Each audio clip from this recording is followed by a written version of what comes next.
Everyone, आज हम एक इम्पॉर्टेंट टॉपिक पे बात करेंगे, वो अलाइड हेल्थ काउंसिल की रजिस्ट्रेशन के मुतालिक है। आपको पता है अलाइड हेल्थ प्रोफेशनल काउंसिल में जो डेडलाइन दी हुई है वो है 30 जून 2026। उससे पहले जो अलाइड हेल्थ प्रोफेशनल जो है पाकिस्तान में काम करें उनको वो लाजमी अपनी रजिस्ट्रेशन करवानी होगी। अगर वो रजिस्ट्रेशन नहीं करवाते तो वो पाकिस्तान के एक्ट 2022 के तहत उनमें कानूनी कार्रवाई हो सकती है। आपको स्टेप बाय स्टेप इस तरह वो आपको रजिस्ट्रेशन करवानी होगी। तो यहाँ पे आज हम इस पे ही बात करेंगे, जो भी हमारे अलाइड हेल्थ प्रोफेशनल्स हैं, चाहे वो किसी भी कैटेगरी में हो, फिजियोथेरेपिस्ट हों, लैब टेक्नोलॉजिस्ट हैं, या फिर ऑप्टोमेट्री है, या फिर रेडियोलॉजिस्ट, सर्जिकल, एनेस्थीसिया, या जो भी हैं वो अपनी रजिस्ट्रेशन बर वक्त मुकम्मल कर लें। रजिस्ट्रेशन का तरीका ये है कि सबसे पहले स्टेप नंबर 1 ये होगा कि आपने अपनी जो इम्पोर्टेंट जो डॉक्यूमेंट्स हैं, यानी जो ज़रूरी दस्तावेज़ात, उनको तैयार करने हैं। वो सारे डॉक्यूमेंट जो होने चाहिए वो साफ़ होने चाहिए, वाज़ेह होने चाहिए, पीडीएफ की शक्ल में होने चाहिए। उनको आपने स्कैन करना है। उसकी आपका एक कलर पिक्चर होनी चाहिए व्हाइट बैकग्राउंड वाली। इसकी तरह मैट्रिक सर्टिफिकेट होना चाहिए फ्रंट बैक। अगर आपके पास डिप्लोमा है तो फ्रंट बैक उसका दोनों उसकी पिक्चर होनी चाहिए, जो पीडीएफ में डालेंगे आप। एफएससी की या फिर मेडिकल टेक्नोलॉजी की सनद फ्रंट बैक होनी चाहिए। अगर डिग्री है उसकी भी फ्रंट बैक हो, चाहे वो एमफिल की हो, बीएस की हो, डीपीटी की हो, या पीएचडी की डिग्री हो, उसको एचईसी से लाजमी तस्दीक होना होगा। इसी तरह शनाख्ती कार्ड आपका सीएनआईसी, उसको भी फ्रंट और बैक से आप वो स्कैन करके अपने पास पीडीएफ की शक्ल में एक फोल्डर बना के रख लें।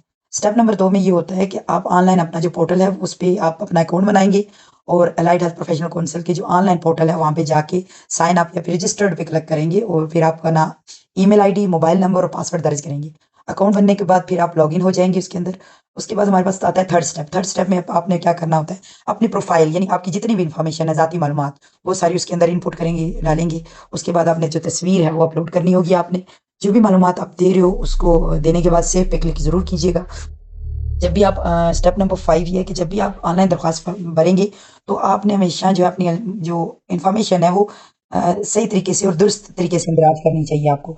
जैसे कि आपका अगर डिसिप्लिन कौन सा है वो प्रॉपर आपका डिसिप्लिन मेंशन होना चाहिए। अगर आप मेडिकल लेबोरेटरी टेक्नीशियन हो, या फिर लेबोरेटरी टेक्नोलॉजिस्ट हो, या फिर आप बीएस किया हुआ है, वो उस हिसाब से अपना डिसिप्लिन आपने वहाँ पे मेंशन करना है। इसी तरह रजिस्ट्रेशन की मुद्दत वो 3 साल होती है। आपने उसके बाद अदारे का नाम लिखना है। अदारे में जो यूनिवर्सिटी आती है और उसका वहाँ पे नाम लिखना होगा आपने। इसके बाद या फिर अगर आपका इंस्टीट्यूट है किसी भी जगह का, तो आपने जैसे कि कोई एफिलिएटेड अदारा है तो फिर एफिलिएटेड अदारे का नाम लिखना है। अगर यूनिवर्सिटी है तो फिर यूनिवर्सिटी का नाम लिखना है। उसके बाद अपनी डिग्री और डिप्लोमा का वो अनुमान देना है। उसके बाद आपने वहाँ पे एक ऑप्शन होता है, ये एफिलिएशन किस जगह से है। अगर यूनिवर्सिटी है तो यूनिवर्सिटी की एफिलिएशन जो होती है वो एचईसी के साथ है। लेकिन अगर हमारे पास एफिलिएटेड अदारा है तो उसकी एफिलिएशन किसी यूनिवर्सिटी के साथ होगी। ठीक है, तो वहाँ पे एफिलिएशन में आपने इंस्टीट्यूट जो भी इंस्टीट्यूट एफिलिएशन है वो लिखनी है, और फिर पासिंग ईयर लिखना है कि किस साल में आप पास आउट हुए। स्टेप नंबर 5 में आपने क्या करना है, अपनी जो जितने भी डॉक्यूमेंट्स हैं उसको पीडीएफ की फाइल में अपलोड करेंगे। फिर आपने एक दफ़ा दोबारा से अपनी जितनी भी मालूमात इन्फॉर्मेशन आपने दर्ज की है उसको चेक करना है और सबमिट का बटन दबा देना है। फिर स्टेप नंबर 6 में फिर आपने क्या करना है, वेरिफिकेशन का इंतजार करना है कि जो कौंसल है वो आपके दस्तावेजात या डॉक्यूमेंट्स को देखेगी।